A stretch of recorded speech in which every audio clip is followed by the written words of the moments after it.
Gentlemen, how are you? Welcome to your Week 8 OGFFL Fantasy Football Video Show. I am your host, of course, your commissioner, Mr. Robert Triano. Welcome, everybody. It's a little chilly outside, so we are starting to put on warmer clothes, less tanks, more flannels, and we are starting to switch from our good old Wine Wednesday to our good old Scotch Wednesdays.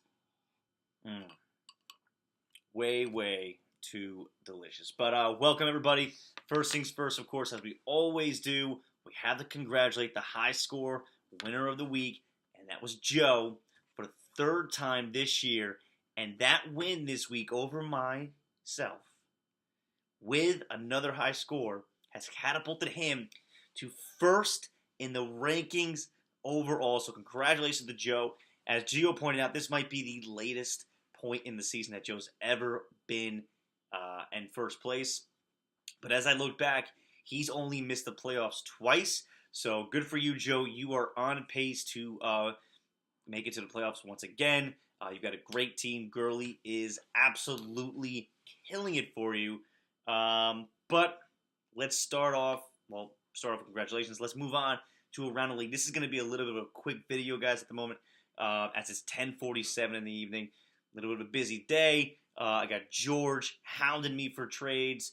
So listen, my team is still for sale. I am not going to give them away for nobody. I still want my draft pick. I'm this close to giving up on the season. I can still finish 7-6. I can rack off 6 in a row. Is it likely? No. Yahoo says I'm finishing 2-11. Do I think I'm finishing 2-11? No, I think I got a better team than that. I definitely think I'll be in the running for that draft pick at the end of the year. Cooper going to Dallas, going to be the number one guy there. New place, new mindset. He's going to dominate with Dak. Denver maybe train Demaryius Thomas. I hope they don't, because Demaryius Thomas has a great schedule going forward. I actually think they're going to start connecting more throwing. Odell has a great schedule. Jameis, he'll be in my starting lineup the rest of the way. I bet you guys better watch out. This team is going to start raking, as I've actually scored 100 points in 3 straight weeks. Woo! Somebody's getting hot. What? All right, Around the League, enough about me. As we look at the standings right now, only one game separates 4th place from 10th place right now. That many teams are 4-3 and 3-4. We got 2 major showdowns this week that I'm really looking forward to. With a lot of the top guys. You got Rich and Mark versus Miguel, and Ramazan versus Gio. This is the put up or shut up games. If you're good or if you're bad, if you're a phony. Miguel, watch out. Number 2, congratulations to Ramiro for the biggest blowout of the week last week, winning with a whopping score of 72.06 to 47.96. Maddie. Extremely disappointing. So disappointing that I had to look back. I had to go back in history. We're going back in history all season because of the high scores that we've been getting. That I had to look back in history at the lowest score that we've seen so far this season to say, how did that compare to previous seasons? Had anybody ever scored this minimal points in a week? 2017, 0 less than this point scored.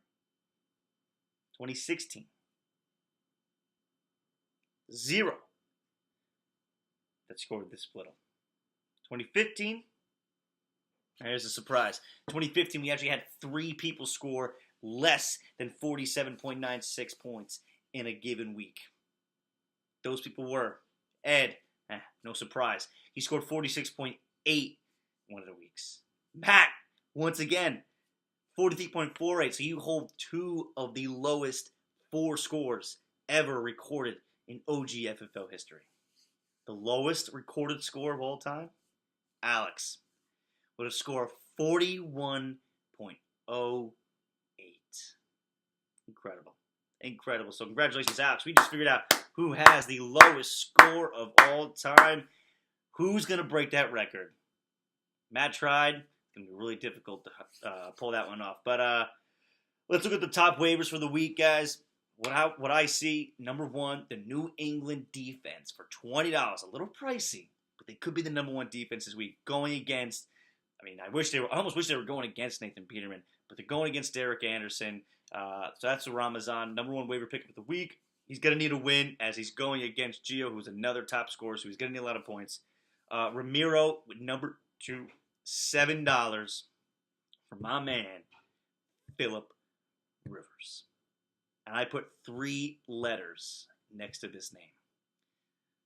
WTF. I dropped him for a reason. Thinking, hey, I need a guy. All right, I'll drop him for a guy. He's going on his bye week. Everyone's got quarterbacks. Why would anybody pick up Philip Rivers going into a bye week? Can't play him. No reason. People are going to pick up Stafford, Dalton, anybody. You pick up Philip mother effing Rivers, who's my quarterback for like the last 3 years.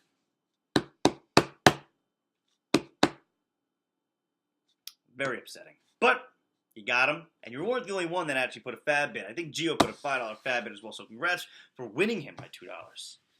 But I'm really upset because that strategy did not work out for me, which, let's be honest, nothing has worked out for me so far at OG. But number 3, I'm going to go with Kenyon Barner because he went for $0 to George. You may have a 1-2 week starter there where you need wins. You're 3-4, and a New England starter running back is a good starting running back in the NFL, especially for fantasy. So that's number 3. So New England defense 1, Philip Rivers 2, and Kenyon Barner 3. Good job to you guys. Let's look at some injuries going into this week for the NFL.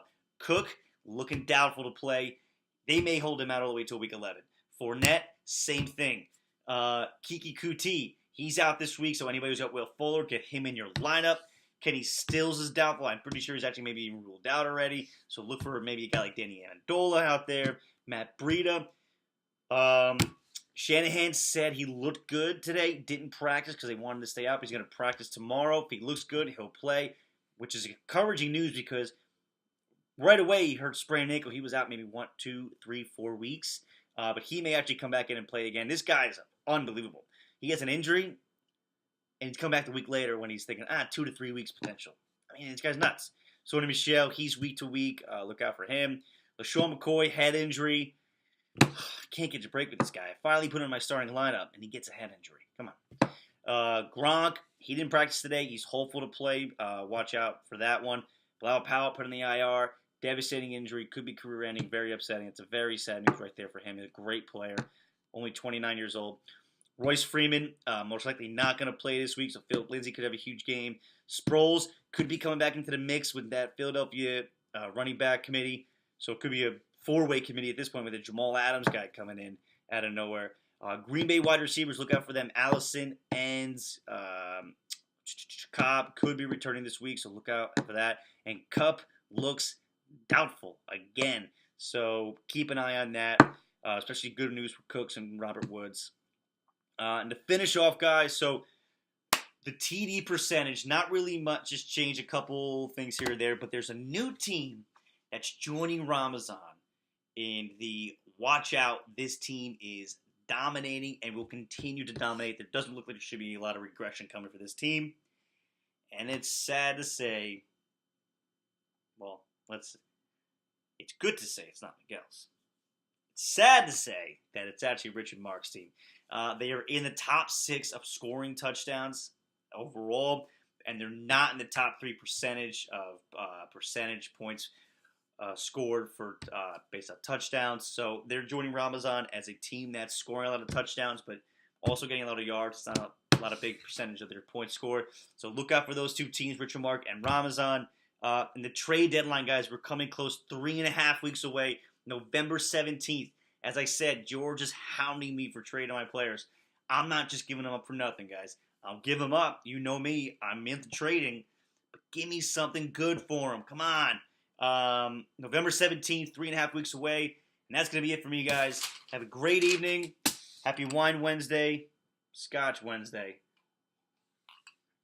See you next week.